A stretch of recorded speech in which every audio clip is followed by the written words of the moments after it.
You Got Served is celebrating its 20th anniversary, and it follows Elgin and David. They are dancers, they are part of a dance crew, and they work together to win some money. But then a rival crew from Orange County challenges them in this competition, and so they enter. But then David, he starts dating Elgin's sister, which rubs Elgin the wrong way, and now there's beef between them, and that's the movie.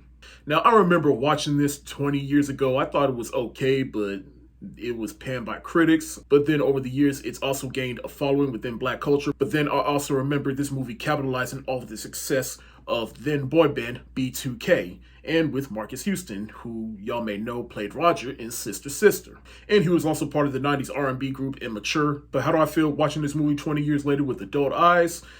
I'd say it was okay, and it does what it sets out to do. It's a fun dance movie starring some of the biggest R&B stars at the time. And it is a little bit melodramatic at times whenever we're not focusing on all the dance stuff. But the dancing scenes are excellent to watch.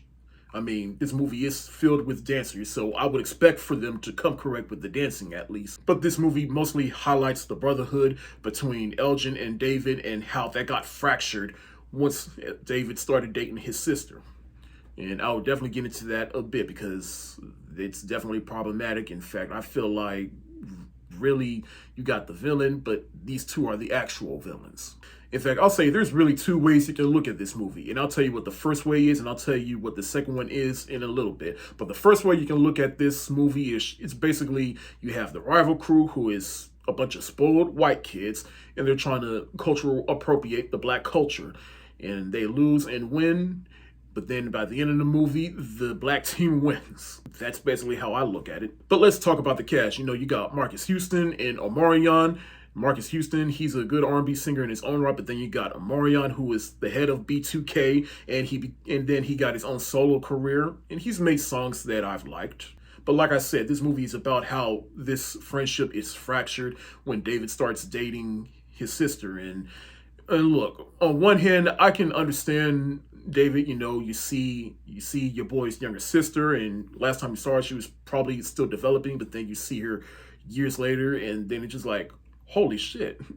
But then it's also a little creepy, especially when he sees her for the first time in the movie. You're like, dude, chill. But Elgin is also not in the right for the way he reacted to seeing the two of them together. And like I said during my Scarface review, there's nothing, as a big brother myself, there's nothing wrong with being protective of your little sister. But then when it gets to the point where you're putting your hands on her, beating her, and there's a difference between being protective and being overbearing. And right now, Elgin in this movie, he was just overbearing as hell, almost to an unreasonable degree, and it just became frustrating to watch. But like I said, David is also in the wrong. In fact, they say in the movie, like, David, he kind of is a player, and he's always been going for people's girls, and I just wish they developed that a little bit more so that when you does see it, you're like, no, but then it would also be more impactful because it's the first girl that he's actually likes and thinks there's something with her.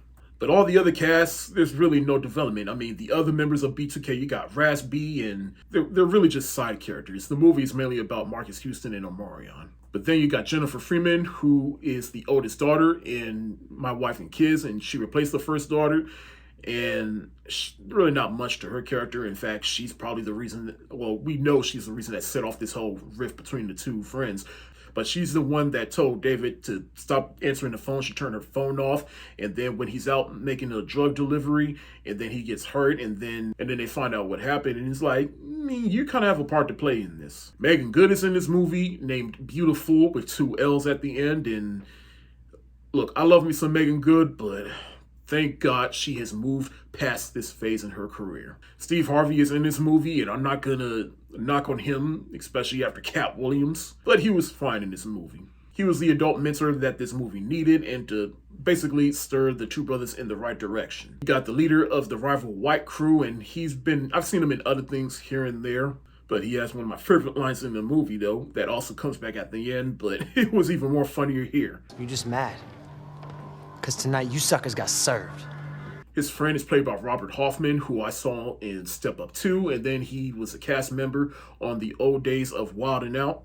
Lil Kim, she plays herself. Lala, she's the announcer at the competition at the end. The other host at the competition at the end is Wade Wilson, and I saw a video about this movie, and let's just say I figured out who he is, and he's tied to a famous singer that is no longer with us. And that's all I'm going to say because it is a touchy subject, and I have my opinions about this whole situation. And yeah.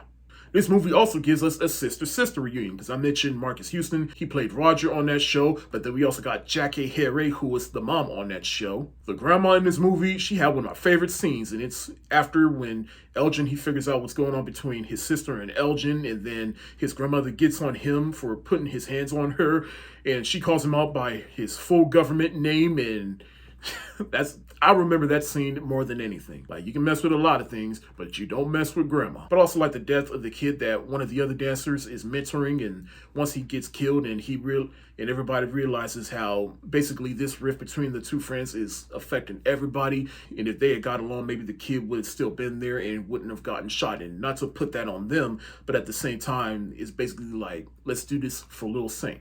In the end, I feel like this really could have been a more better film if they have just put a little bit more emphasis on some of the story elements in this film, but I won't deny the cult status that this movie has. Like I said, this movie was capitalizing off of the success of B2K, so basically this movie was, in a way, kind of made for girls, and let's be real, girls, they love them some Omarion and maybe some Marcus Houston. But outside of that, the dance sequences were excellent, and I also think of this movie as a nice little time capsule of the mid-2000s. This movie does have problems, but it's still an enjoyable film to watch. And I really didn't rewatch this movie just to look for flaws, even though I did recognize them. But at the same time, I just mainly watched it just to have fun and just to reminisce. But ultimately, I'm going to give You Got Served the shoulder shrug emoji.